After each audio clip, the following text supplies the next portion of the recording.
I am Nicole, 28 years old, standing at my mother's doorstep on Thanksgiving with my homemade pumpkin pie, when Tim, my stepdad, blocks the entrance and declares I am no longer family. My mother laughs while offering my sister's boyfriend my seat. I simply nod, return to my car, and drive away, tears streaming down my face. An unexpected phone call will change everything. Before I share this shocking story, let me know where you're watching from and hit subscribe. If you believe in the power of self-worth. Growing up as the eldest daughter in our family, I always felt a subtle difference in how my parents treated me compared to my younger sister, Stephanie. She was born when I was 3, and from early on there seemed to be something special about her that drew everyone's attention. My parents would always comment on her bright smile, her charming personality, and how she could light up any room she entered. Don't get me wrong, I knew my parents loved me too. My father would take me fishing on weekends, teaching me patience and the value of quiet moments. My mother and I would bake together, especially during holidays. Those memories are precious to me, snippets of connection that I held onto through darker times. Everything changed when my father was diagnosed with stage 4 lung cancer when I was 15. Stephanie was 12 at the time. The following 8 months were a blur of hospital visits, whispered conversations, and watching my strong, vibrant father waste away in front of our eyes. During that time, I took on more responsibilities at home, cooking dinners, helping Stephanie with homework, and trying to support my mother, who seemed to be crumbling under the weight of impending loss. The day my father died was the day I became an adult, regardless of what my birth certificate said. I remember holding my mother as she collapsed in the hospital hallway, while simultaneously reaching out to comfort Stephanie. Even in my grief, I understood that I needed to be the strong one. Maybe that was my first mistake. The 3 years following my father's death were challenging. My mother retreated into herself, sometimes not leaving her bedroom for days. I essentially raised Stephanie during that time, making sure she got to school, attended her soccer games, and tried to provide some semblance of normalcy. By the time I was preparing for college applications, I had become more of a parent than a sister to Stephanie. Then Tim entered our lives. My mother met him at a grief support group, though I later learned he had never actually lost anyone. He was attending the meetings as research for a book he claimed to be writing. The book never materialized, but his presence in our home certainly did. Within 6 months of meeting my mother, they were engaged, and by the time I turned 18, they were married. From the beginning, there was something about Tim that made me uneasy. He was overly friendly, always trying to establish himself as my new father figure, despite my being a legal adult. With Stephanie, however, he was different. He took a genuine interest in her life, attending her events, buying her gifts, and establishing himself as the father she had lost at a vulnerable age. When I left for college, I was secretly relieved. I had managed to get a partial scholarship to State University about 2 hours from home. It wasn't enough to cover all expenses, so I worked 2 part-time jobs while maintaining a full course load. Meanwhile, Tim encouraged Stephanie to focus solely on her high school experience, assuring her that there would be plenty of time for work later in life. Despite the distance, I made efforts to stay connected to my family. I called my mother weekly, came home for holidays, and sent Stephanie care packages before her exams. With each visit, though, I noticed subtle changes in my mother. The strong, independent woman who had raised me was becoming increasingly deferential to Tim. She would look to him before expressing an opinion, would check with him before making plans with me, and would quickly change her stance on something if he disagreed. After graduating with a degree in marketing, I was fortunate to land a job at Williams & Porter, a mid-sized marketing agency in the city. The salary wasn't amazing, but it allowed me to rent a small 1-bedroom apartment and start building my career. Over the next 5 years, I worked my way up from junior copywriter to content strategist, earning the respect of my colleagues and developing a reputation for creative, effective campaigns. Throughout this time, my relationship with my family continued to deteriorate slowly. Tim had fully established himself as the patriarch, making decisions about family gatherings, finances, and even weighing in on my mother's friendships. When I voiced concerns to my mother during our increasingly rare one-on-one conversations, she would dismiss them with phrases like, "He just wants what's best for us," or "You don't understand how hard it is to raise a teenager alone." But Stephanie wasn't really a teenager anymore.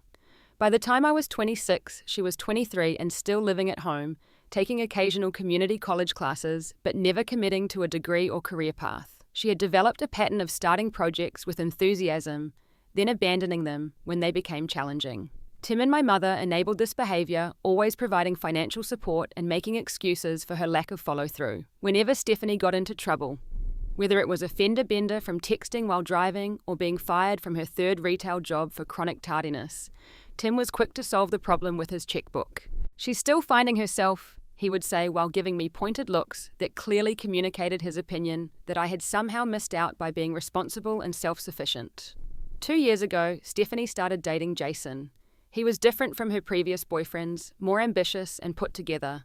He worked in finance and seemed to genuinely care about her. What was most surprising, though, was how quickly Tim took to him. Usually Tim was skeptical of anyone who might influence Stephanie, but with Jason it was different. They would watch sports together, go golfing, and Tim even invited Jason to family events before Stephanie and he were serious. Looking back now, I should have recognized the red flags soaring high above our family dynamic. But when you're in it, when you're desperately trying to maintain connections to the only family you have left, you can normalize almost anything. You can convince yourself that the pain of exclusion is just sensitivity on your part, that the subtle digs and dismissals are unintentional, that next time will be different.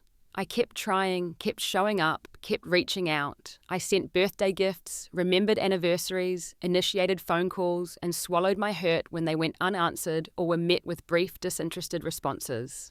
In my mind, family was worth the effort, worth the pain, worth the constant reminder that I somehow didn't quite fit anymore. What I didn't realize was that while I was fighting to maintain these family bonds, Tim was systematically cutting them one by one until that fateful Thanksgiving when he finally severed them completely. The week before Thanksgiving, I spent hours searching for the perfect ingredients.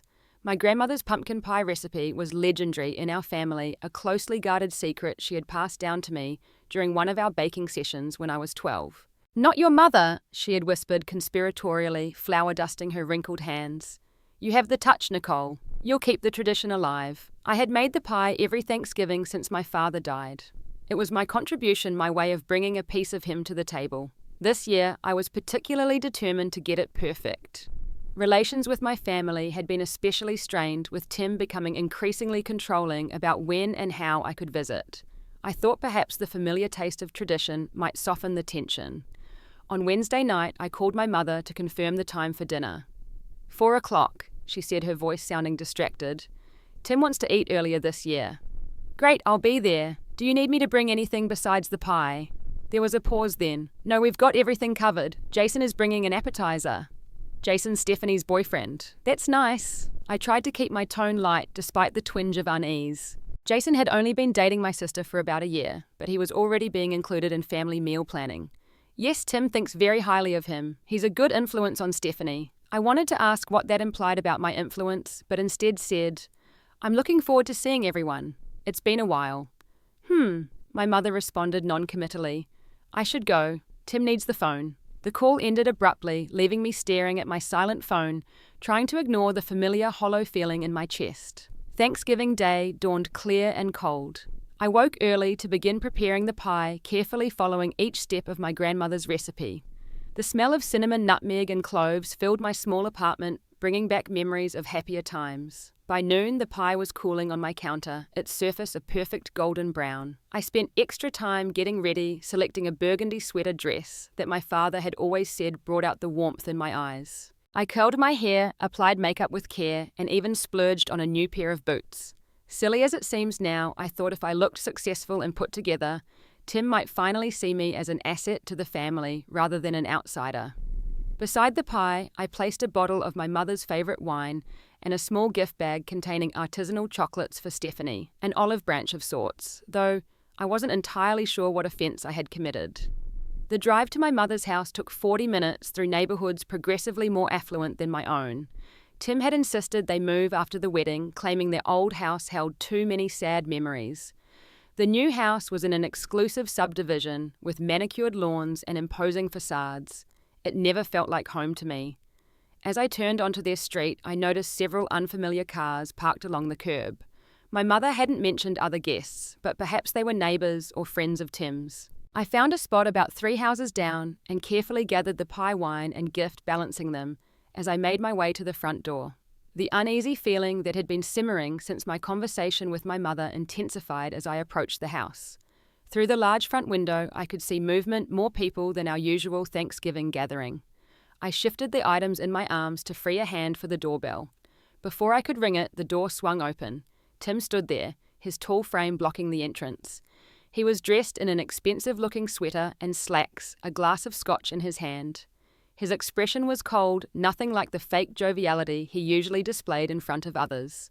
"Tim, happy Thanksgiving," I said, forcing brightness into my voice. "I brought the pie and some wine for Mom." He didn't move from the doorway. "Nicole, this isn't a good time." I laughed nervously, thinking he was joking. "I know I'm a little early, but Mom said 4 o'clock. "Things have changed." His voice was flat, emotionless. "We've decided to take the family in a new direction." Confusion washed over me. "What does that mean?" "It means," he said, taking a sip of his scotch, "that you're not family anymore. You haven't been for a long time, if we're being honest." The words hit me like physical blows. I struggled to comprehend what he was saying to make sense of this bizarre confrontation. "Tim, what are you talking about? Where's my mom? I want to speak to her." He smiled, then a cold twist of lips that never reached his eyes. "Sandra supports this decision. We've discussed it at length. Your constant criticism, your judgmental attitude, your refusal to accept my role in this family. It's toxic, Nicole. We're done." "This is ridiculous," I said, trying to look past him into the house. "Let me talk to her." Tim stepped slightly to the side, just enough for me to see into the dining room. My mother was there arranging something on the table. She looked up, meeting my gaze for a brief moment. Instead of coming to my defense, she smiled a small, apologetic smile and then turned away. I watched in stunned silence as she took a place card, the one that had always marked my seat at the table, and replaced it with a new one. "Jason," it read, in her flowing script. Stephanie appeared beside her, laughing at something, her arm linked through Jason's. They looked like a picture-perfect family, and I was clearly not in the frame. "As you can see," Tim continued, "we're moving forward. Jason fits in with our family. You never did." The pie dish suddenly felt heavy in my hands. I looked down at the perfect crust, the hours of work, the tradition I had tried so hard to maintain. "Take this," I said quietly, holding out the pie. "It's Grandma's recipe. It should be at the table even if I'm not." Tim made no move to take it. "We don't need it. Stephanie bought pies from that bakery in the city, the expensive one." "Of course she did." I nodded slowly, the final piece of rejection slotting into place. "Right. Well, happy Thanksgiving." I turned away, careful not to let the tears that were burning behind my eyes fall until I was facing away from the door. I heard it close behind me with a definitive click. The walk back to my car felt like miles. I placed the pie carefully on the passenger seat, set the wine and chocolates beside it, and sat behind the wheel for several long minutes, trying to process what had just happened. Through the windshield, I could see the house lights glowing warmly against the darkening afternoon sky. I could make out figures moving past the windows, the gathering I was no longer welcome to join. I started the car and drove away, a single tear finally escaping to trace its way down my cheek.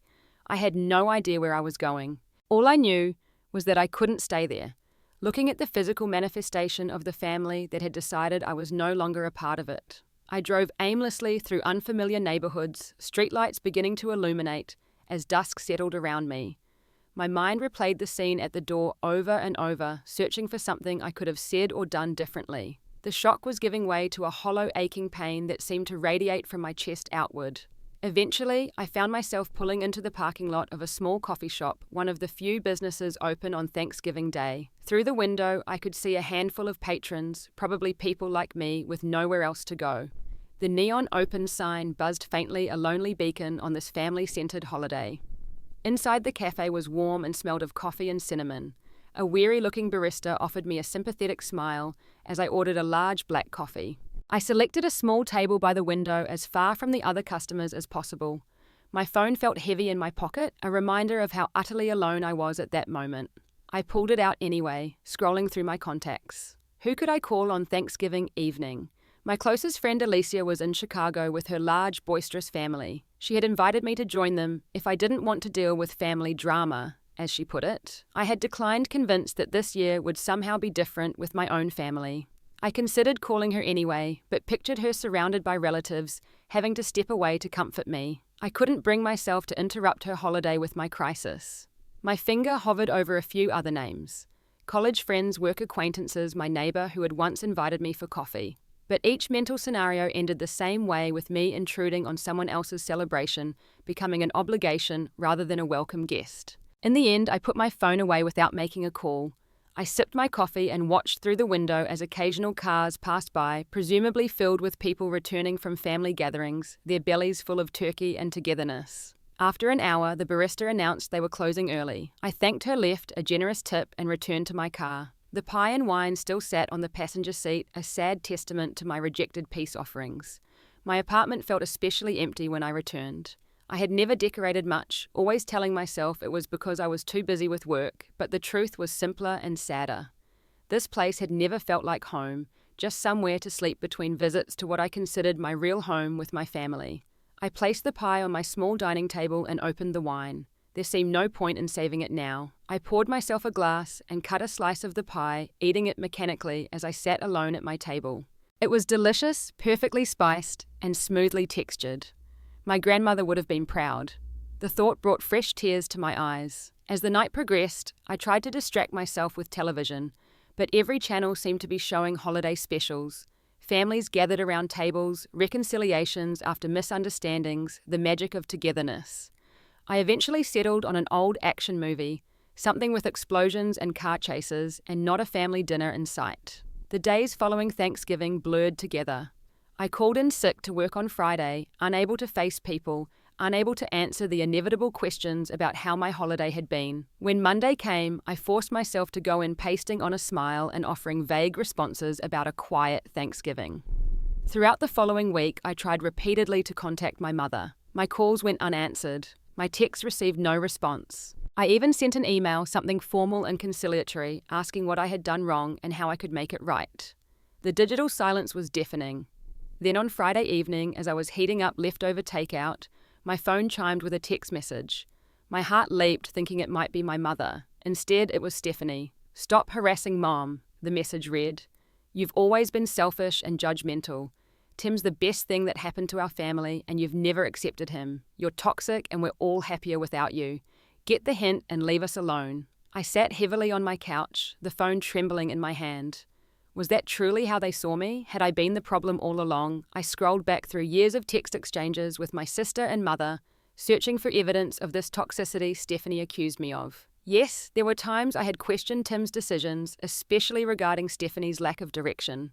There were occasions when I had suggested my mother was allowing Tim too much control over family matters. But toxic, selfish, these labels felt foreign, incompatible with the person I believed myself to be. As the weeks passed, my work began to suffer. I missed deadlines, made careless errors, and found myself unable to generate the creative ideas that had previously come so naturally. My supervisor, Marcus, called me into his office after I submitted a campaign proposal riddled with basic mistakes. "Nicole, this isn't like you," he said, genuine concern in his voice. "Is everything okay?" "I'm fine," I replied automatically. "Just a little distracted. I'll fix the proposal." Marcus looked skeptical but didn't press the issue. "Take the rest of the day off. Come back tomorrow with fresh eyes." I nodded gratefully and returned to my desk to gather my things. As I was packing up, Megan from the design team approached. We had worked together on several projects and had a friendly professional relationship, occasionally grabbing lunch together but never really connecting outside of work. "Hey," she said, perching on the edge of my desk. "This might be out of line, but you haven't seemed yourself lately. If you need to talk or just grab a drink and not talk, I'm around." Her unexpected kindness nearly broke me. I managed to thank her and promised to take her up on the offer soon, then hurried out before I could completely unravel in the middle of the office. Over the next month, I declined invitations to holiday parties, ignored the cheerful Christmas decorations appearing throughout my apartment building, and found excuses to avoid the office gift exchange. The thought of celebrating while feeling so profoundly unwanted by my own family was unbearable. I lost weight as my appetite disappeared. Sleep became elusive. My nights spent staring at the ceiling, replaying moments from my life, searching for the point where I had become the villain in my family's story. During particularly dark hours, I would find myself on social media looking at Stephanie's posts, photos of her and my mother and Tim, all smiles at Christmas markets, decorating trees, living the life I had been excised from. One night, after seeing a photo of them with Jason at a New Year's Eve party captioned, "With my real family," I deleted all my social media apps. The digital window into the life I had lost was too painful to keep open. By January, I had become a shadow of myself. Colleagues had stopped inviting me to lunch, tired of my refusals. My work performance had deteriorated to the point where Marcus had placed me on smaller, less critical projects. The vibrant, confident marketing professional I had been was slipping away, replaced by someone hollow and disconnected. Megan was the only one who persisted, occasionally leaving coffee on my desk or sending text messages that required no response but let me know someone was thinking of me. I appreciated her efforts, but couldn't bring myself to reach out to burden someone else with the black hole that my emotional life had become. I was adrift, disconnected from my past, and unable to envision a future that wasn't defined by this profound rejection. The foundation I had built my identity upon, the role of daughter and sister, had been pulled out from under me, and I was still falling with no bottom in sight. The call came on a Tuesday afternoon in late February, 3 months after the Thanksgiving incident. I was at my desk, mechanically working through a backlog of emails, when my phone vibrated with an unfamiliar number. Normally, I would have let it go to voicemail, but something compelled me to answer. "Is this Nicole?" The voice was elderly, female, and vaguely familiar. "Yes, who's this?" "It's Aunt Martha, your grandmother's sister." My grandmother had been gone for 5 years, but her sister Martha occasionally kept in touch, sending birthday cards and Christmas greetings. I hadn't heard from her in at least a year. "Aunt Martha, hi, is everything okay?" There was a pause then. "No, dear, I'm afraid not. It's your grandmother Elizabeth." Confusion washed over me. "My grandmother, but she passed away years ago." No, your other grandmother. Your mother's mother. She's in the hospital and it's not looking good. Pneumonia complicated by her heart condition." I felt a chill run through me. My maternal grandmother and I had never been particularly close. Mostly because she lived across the country and visits were rare, but she was family, one of the few links I had left. "Which hospital?" I asked, already reaching for my purse. Aunt Martha gave me the details, adding, "You should know your mother and sister are already there. And that husband of hers." The warning was clear in her tone. She knew something of the family dynamics, though I doubted she knew the full extent of the rift. "Thank you for calling me," I said sincerely. "I might not have found out otherwise." "Family should know when family is ill," she replied simply, "no matter what else is going on." I left work immediately, telling Marcus it was a family emergency. The irony of using that phrase wasn't lost on me. I drove to Memorial Hospital across town, my mind racing with what I would say to my family if I encountered them. Should I be conciliatory, confrontational? Should I simply focus on my grandmother and ignore them completely? By the time I arrived at the hospital, I still hadn't decided. I located the correct floor and approached the nurse's station, asking for my grandmother's room. The nurse checked her computer and then looked at me with slight hesitation. "Are you immediate family?" "She's in intensive care and visitation is limited." "I'm her granddaughter," I replied. She nodded and directed me to room 412. As I walked down the corridor, my heart pounded in my chest. Outside the room, I paused, taking a deep breath before pushing the door open. The scene inside was exactly what I had feared. My grandmother lay in the hospital bed, small and frail, connected to various machines that beeped and hummed. Around her bed stood my mother Stephanie and Tim, their backs to the door. They were engaged in hushed conversation, their postures tense. It was my mother who noticed me first. Her eyes widened, and she instinctively took a step toward me before Tim's hand on her arm stopped her. Stephanie's face hardened into a scowl. Tim turned slowly, his expression transitioning from surprise to cold anger. "What are you doing here?" he demanded, his voice low but sharp. "I came to see my grandmother," I replied, struggling to keep my voice steady. "Aunt Martha called me." "Martha should have minded her own business," Tim said. "This is a family matter." The familiar pain of exclusion stabbed through me, but I stood my ground. "She is my family, my grandmother." "You need to leave," Tim insisted, taking a step toward me. "You're not welcome here." My mother remained silent, her gaze now fixed on the floor. Stephanie moved closer to Tim, presenting a united front against me. I might have left, might have backed away from another painful rejection, but a weak voice from the bed stopped me. "Nicole, is that you?" All heads turned toward my grandmother, who had opened her eyes and was trying to raise herself slightly on the pillows. "Yes, Grandma, it's me," I said, moving toward the bed despite Tim's attempt to block my path. "Let me see her," my grandmother commanded with surprising strength. "Everyone else out. I want to speak with Nicole alone."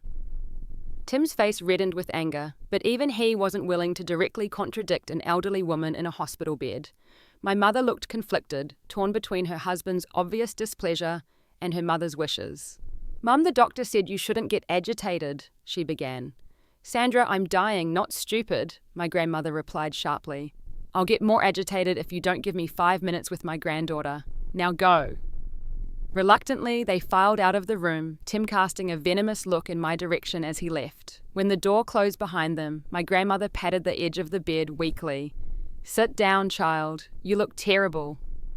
Despite everything, I laughed a rusty sound I barely recognized. Thanks, Grandma. You always did give it straight. She smiled faintly. No time for anything else, especially now. She coughed a rattling sound that worried me. They didn't tell you I was sick, did they? I shook my head. Aunt Martha called me. Good old Martha, always was a troublemaker. She reached for my hand with her frail one. Nicole, I don't know what's going on with this family, but I know enough to see it's not right. That man, your mother's husband. Tim, I supplied. Yes, Tim, he controls everything. Money decisions, who visits when, even here in the hospital. She squeezed my hand with surprising strength. Your mother is lost, has been since your father died. But you're strong like me. Tears filled my eyes. I don't feel very strong right now, Grandma. Strength isn't about not breaking, child. It's about how you put yourself back together. She coughed again, longer this time. Listen, there's something you should know about the family money. But before she could continue, the door opened and a nurse entered, followed immediately by Tim. Mrs. Davenport needs to rest now, the nurse announced. Family can come back during evening visiting hours. Kasi. Tim placed a proprietary hand on the nurse's shoulder. Thank you. We were just leaving. All of us. He gave me a pointed look. I leaned down to kiss my grandmother's papery cheek. I'll come back, I promised. Do that? She whispered. And remember what I said about strength. In the hallway, Tim cornered me immediately. I don't know how you found out about Elizabeth, but this ends now. You are not to come back here. You don't get to make that decision, I said, finding courage I didn't know I still possessed. She's my grandmother. And my mother-in-law, he countered. Sandra and I are making the medical decisions. We'll decide who visits. My mother stood slightly behind him, her face a mask of discomfort, but her silence speaking volumes. Mom, I appealed directly to her. Are you really okay with this, with cutting me out of the family completely? She opened her mouth, then closed it, looking to Tim as if for permission to speak. The woman who had raised me, who had taught me to stand up for myself, could no longer do the same. Your mother understands what's best for this family, Tim said coldly. Something you never could. Now leave before I call security. I looked at each of them in turn, my mother with her downcast eyes, Stephanie with her hostile glare, Tim with his smug certainty. Without another word, I turned and walked away, my steps echoing on the hospital's hard floor. By the time I reached the parking garage, I was shaking with a mixture of emotions, anger, and grief battling for dominance. I sat in my car, hands gripping the steering wheel, trying to calm myself before driving. The conversation with my grandmother replayed in my mind. What had she wanted to tell me about the family money, and what did she mean about putting myself back together? I was so distracted by these thoughts that I backed out of my parking space without properly checking behind me. The crunch of metal on metal jolted me back to reality as my car collided with an oncoming vehicle. Everything after that happened in a blur. The airbag deployed, knocking the wind out of me. There was shouting, then sirens. Someone helped me from the car, asked me questions I couldn't focus on. I remember seeing blood on my hands, though I couldn't identify its source. The world tilted sideways, then darkness closed in from all sides. I woke up in a hospital bed, confused and in pain. A different hospital, I realized groggily. A different emergency. A nurse noticed I was awake and approached, checking the monitors beside my bed. What happened? I managed to ask through dry lips. You were in a car accident, she explained kindly. Nothing too serious, but you have a concussion, some cuts from the broken glass, and a fractured wrist. She gestured to my left arm, which I now noticed was in a cast. How long have I been here? Just overnight. It's Wednesday morning. She helped me take the sip of water. Is there someone we should call for you, family? The question hit like another car crash. No, I said quietly. There's no one. The nurse looked concerned but didn't press the issue. The doctor will be in soon to check on you. As she left, I surveyed the small hospital room. No flowers, no cards, no visitors waiting anxiously for me to wake up. Just the sterile environment and the steady beeping of machines. I closed my eyes against the stark visual representation of my isolation. Later that afternoon, as I was struggling to eat Jell-O with my non-dominant hand, there was a knock at the door. Expecting a nurse or doctor, I was surprised when Megan from work poked her head in. "Hey," she said tentatively. "Is it okay if I come in?" I nodded, too stunned to speak. She entered carrying a small potted plant in a tote bag. "Marcus told us about your accident. I hope you don't mind that I came." She set the plant on the windowsill. "I wasn't sure what you might need, so I brought some basics. Toothbrush, deodorant, a change of clothes for when they discharge you." Tears welled in my eyes at this simple kindness from someone who was in truth barely more than a colleague. "Thank you," I managed. "That's really thoughtful." Megan sat in the visitor's chair beside the bed. "How are you feeling?" Besides the obvious physical stuff. The question was gentle, open-ended, without expectation, and somehow it broke the dam I had built around my emotions. Before I could stop myself, I was telling her everything, the words pouring out between sobs, the whole ugly story from Thanksgiving to the hospital confrontation just the day before. Megan listened without interruption, handing me tissues when needed, her expression moving from shock to anger to compassion. When I finally fell silent, exhausted by the emotional purge, she took my uninjured hand. "Nicole, I'm so sorry. What they did to you, what they're doing, it's not normal. It's not okay. Maybe I am toxic," I whispered. "Maybe they're better off without me." "That's bullshit," Megan said with unexpected vehemence. "Look, I don't know your family, but what you've described sounds like classic manipulation and control.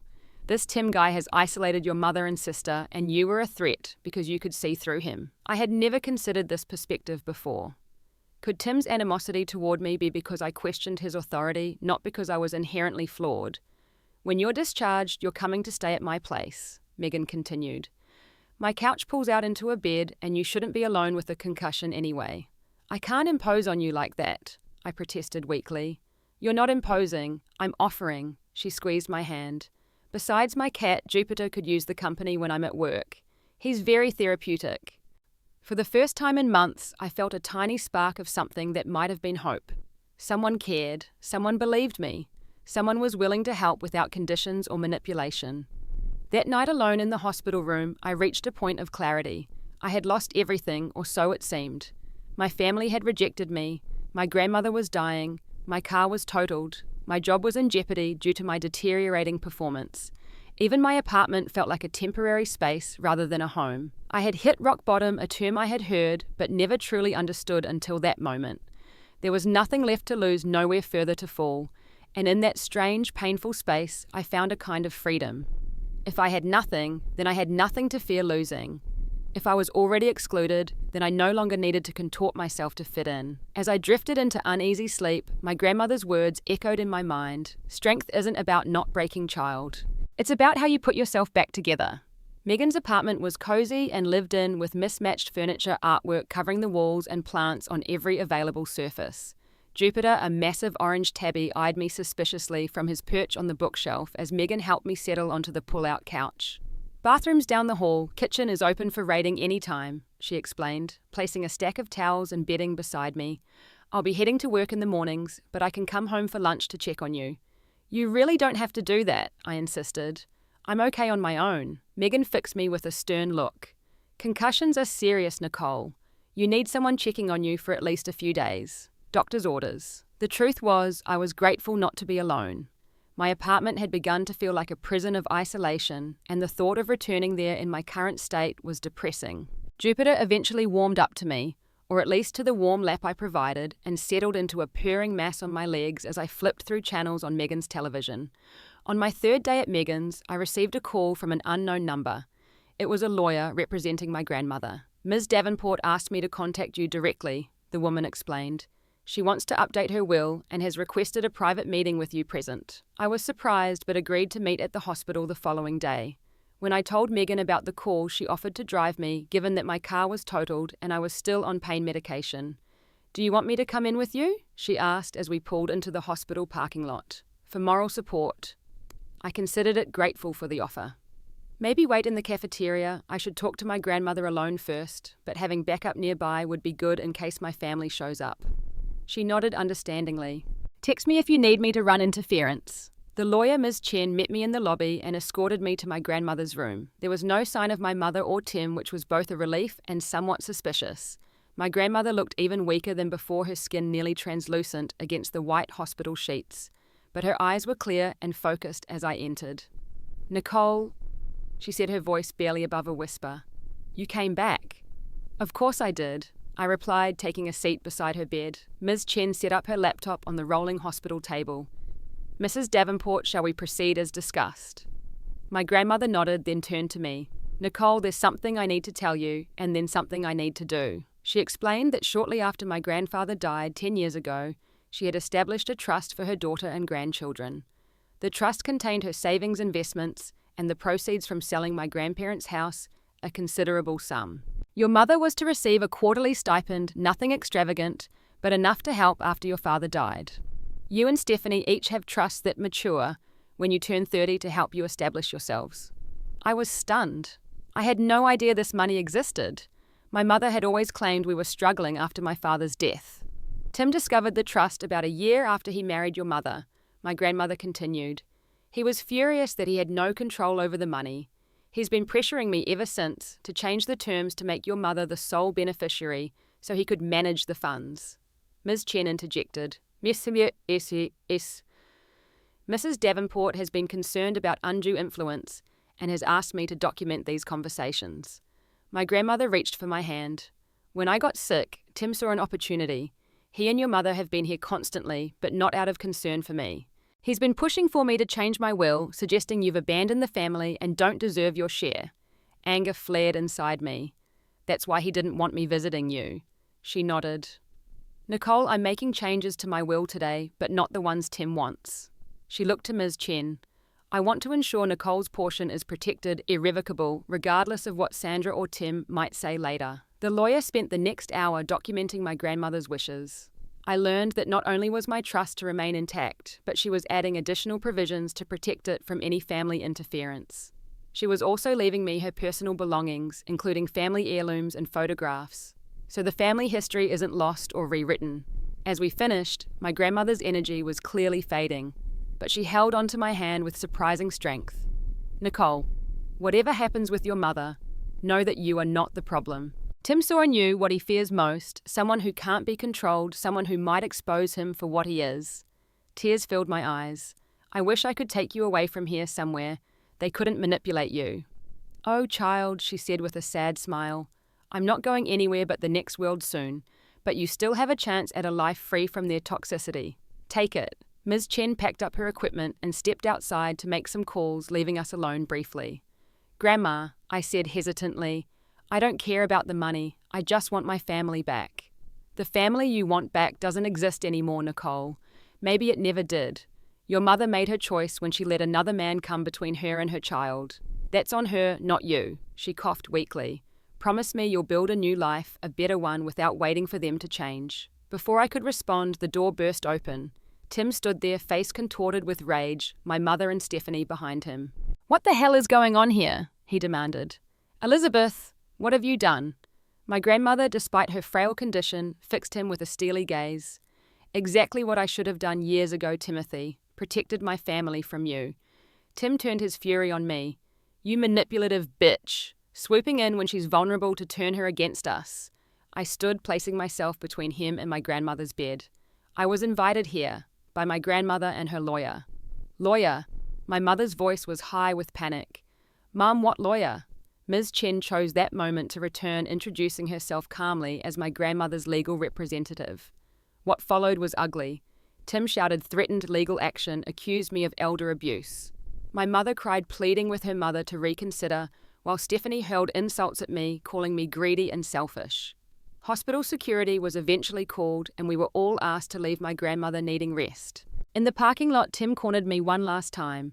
"This isn't over," he hissed. "Your grandmother is confused and will prove it. You'll get nothing." "This isn't about money," I replied, surprised by my own calmness. "It's about the truth finally coming out." I walked away from him, from all of them, toward Megan waiting in her car. I didn't look back. Something had shifted inside me, a realization that fighting for their approval, their love, was a battle I could never win because the rules were rigged against me. 2 days later, my grandmother passed away peacefully in her sleep. I learned of her death not from my family, but from Ms. Chen, who also informed me that my mother had scheduled the funeral without notifying me. The final exclusion, the final statement that I was not considered family. But this time it didn't break me. Instead of crumbling under this new rejection, I felt a strange sense of resolution. My grandmother had seen the truth and had taken steps to acknowledge it. She had given me not just financial protection, but the validation I had been seeking. I was not the toxic one. I was not the problem. It was time to rebuild, just as she had suggested. Time to put the pieces back together, perhaps in a new configuration, but stronger for having been broken. The next several weeks passed in a blur of practical arrangements and emotional processing. I remained at Megan's apartment while recovering from my injuries and looking for a new car. My regular sessions with Julia, a therapist Megan recommended, became anchors in my weak spaces where I could unpack the years of subtle manipulation and gaslighting I had experienced. What you're describing is a classic pattern of family estrangement, Julia explained during our third session. The controlling figure in this case, your stepfather, systematically isolates the person they see as a threat. Usually, that's the person who questions their authority or sees through their manipulation. But why did my mother go along with it? I asked the question that had haunted me for months. She raised me, loved me. How could she just discard me? Julia leaned forward, her expression compassionate but direct. Toxic relationships change people, Nicole. Your mother likely faced a choice between keeping peace with her husband or supporting you. It's not fair, it's not right, but it happens more often than you might think. In these sessions, I began to recognize patterns that had existed long before Thanksgiving. Tim's subtle undermining of my accomplishments, the way he positioned Stephanie as the good daughter while I was labeled difficult, how he gradually limited my one-on-one time with my mother. These weren't random occurrences, but deliberate strategies to weaken my position in the family. It's called triangulation, Julia said, drawing a simple diagram. Tim positioned himself as the gatekeeper between you and your mother. Every communication, every interaction had to go through him. Over time, this gave him control over the narrative.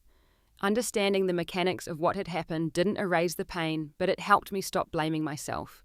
I hadn't lost my family because I was inherently unlovable. I had been pushed out because I represented a threat to Tim's control. Meanwhile, my professional life was at a crossroads.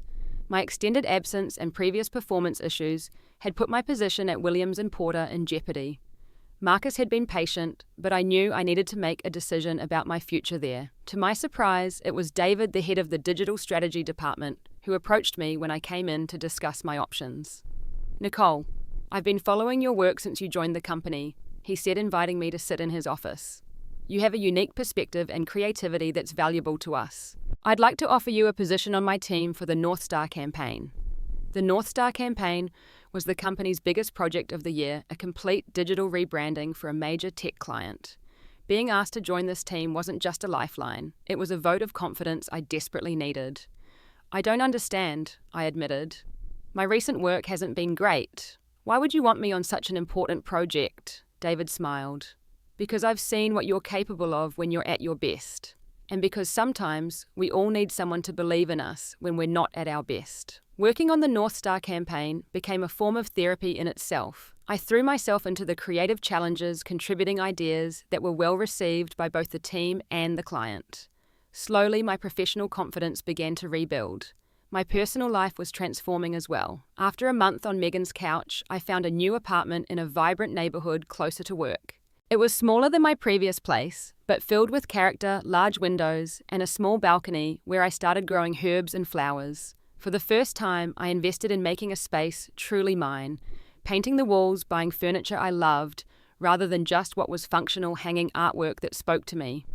Megan helped me move in and introduced me to her wider circle of friends, people who accepted me without judgment or expectation. I began joining them for trivia nights, weekend hikes, impromptu dinner gatherings. These connections were different from the strained interactions I'd had with my biological family, lighter, somehow based on mutual enjoyment rather than obligation. Through it all, I maintained a complicated grief for what I had lost. There were days when I would see a mother and daughter shopping together, or hear someone talk about their family Thanksgiving plans, and the ache would return sharp and immediate. Julia helped me understand that this grief wouldn't simply disappear, that it was normal to mourn the family I had lost and the relationships that should have been. 3 months after my grandmother's death, I received a formal letter from Ms. Chen. The terms of the will had been executed, and my trust was now established under my sole control. Additionally, several boxes of personal effects had been set aside for me as specified in the will. The letter included instructions for collecting these items from a storage facility. That weekend, I rented a small truck and drove to the facility uncertain what I would find. The unit contained 6 carefully packed boxes labeled with my name in my grandmother's handwriting. Inside were family photo albums spanning generations, handwritten recipe books, my grandfather's pocket watch, quilts my grandmother had made, and various other heirlooms that documented our family history. At the bottom of the final box, I found a sealed envelope addressed to me.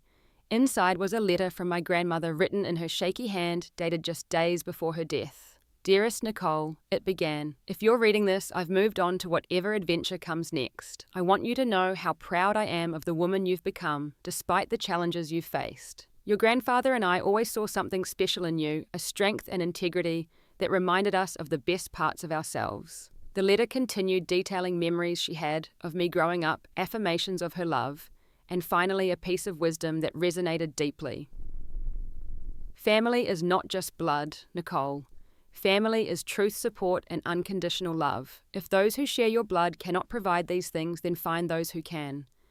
Create your family from people who see your worth, who lift you up rather than tear you down. This is not giving up, this is growing forward. I sat on the concrete floor of the storage unit, surrounded by the physical remnants of my family history, crying not just from grief, but from a profound sense of being seen and understood. My grandmother had given me permission to redefine family on my own terms, to build connections based on mutual respect rather than biological obligation. That night, I called Julia and scheduled an extra session. It was time to discuss not just healing from the past, but building a future that wasn't defined by what I had lost. Around this time, the North Star campaign launched to significant industry acclaim. Our team celebrated at an upscale restaurant, toasting our success and the months of hard work. During the event, I was introduced to various clients and partners networking in a way I hadn't felt capable of doing for a long time. As the evening wound down, I found myself face to face with a familiar figure, by the bar, a man I initially couldn't place. He clearly recognized me approaching with hesitation. Nicole Davenport, right? And then it clicked. Jason Stephanie's. I trailed off, unsure of their current status. Ex-boyfriend, he supplied. For about 5 months now. He explained he was now working for one of our clients' partner companies, hence his presence at the event. We moved to a quiet corner of the bar, an awkward tension between us, given our last indirect interaction at Thanksgiving. Jason seemed uncomfortable, fidgeting with his drink. I owe you an apology, he finally said, for Thanksgiving and everything after. I knew what Tim was doing was wrong, but I didn't speak up. I tensed, prepared for more family drama, but also curious. What exactly happened there? From your perspective, Jason sighed, looking genuinely remorseful. Tim had been planning it for weeks. He deliberately scheduled the dinner earlier than he told you, invited his friends and business associates instead of family. He said he was finally cutting out the cancer in the family. His words, not mine. Each word was like a fresh wound, but also a confirmation of what I had come to understand, that my exclusion had been calculated and deliberate. Your mother tried to call you that morning to warn you, Jason continued. But Tim caught her with the phone and took it away. He monitors all her calls, you know. This was new information, disturbing in its implications. And Stephanie? She seemed pretty on board with the whole thing. Stephanie is... He hesitated, clearly choosing his words carefully. She's very influenced by Tim. He's essentially raised her since she was a teenager, and she desperately wants his approval. But after Thanksgiving, things got weird. Weird how... Tim became obsessed with your grandmother's money. He had Stephanie calling and visiting her daily, pushing for changes to the will. When your grandmother got sick, he saw it as an opportunity. That's when I started seeing the real Tim and the real dynamics in that house. Jason revealed that after my grandmother's death, Tim had been furious to discover the changes to the will. He had taken his anger out on my mother and Stephanie, becoming increasingly controlling and volatile. Jason had witnessed him screaming at my mother, threatening to leave her penniless if she ever contacted me.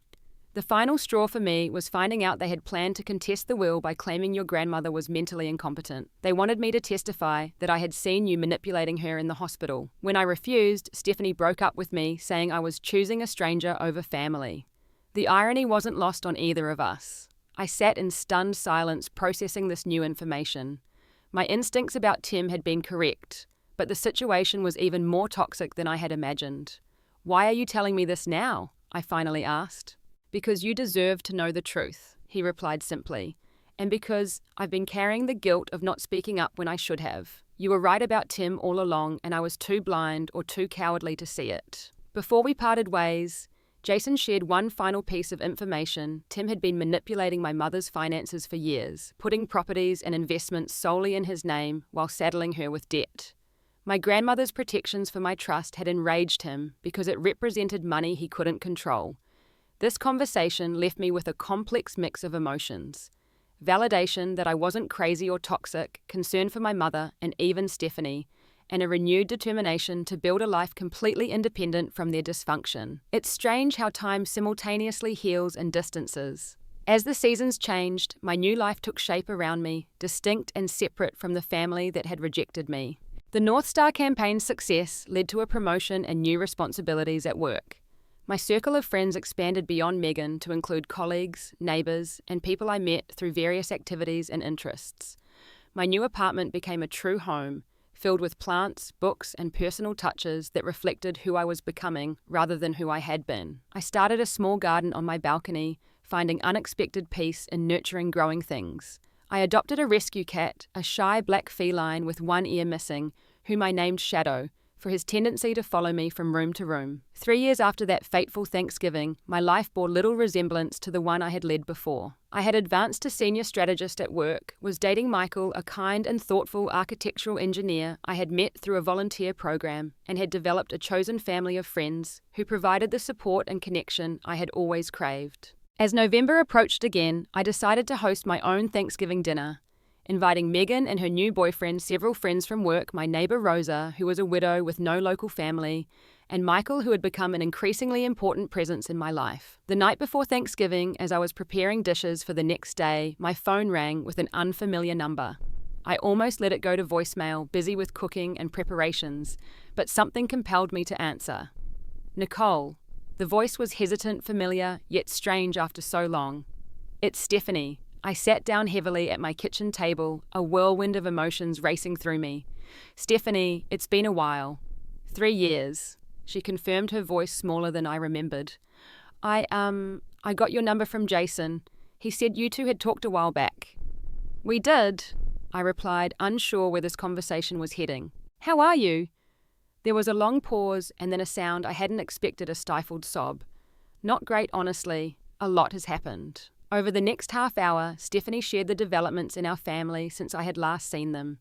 Tim's controlling behaviour had escalated after the incident with my grandmother's will. He had isolated my mother further, cutting her off from her few remaining friends, monitoring her spending and movements. When my mother had finally tried to stand up to him after finding evidence he was having an affair, he had become physically intimidating, stopping just short of actual violence.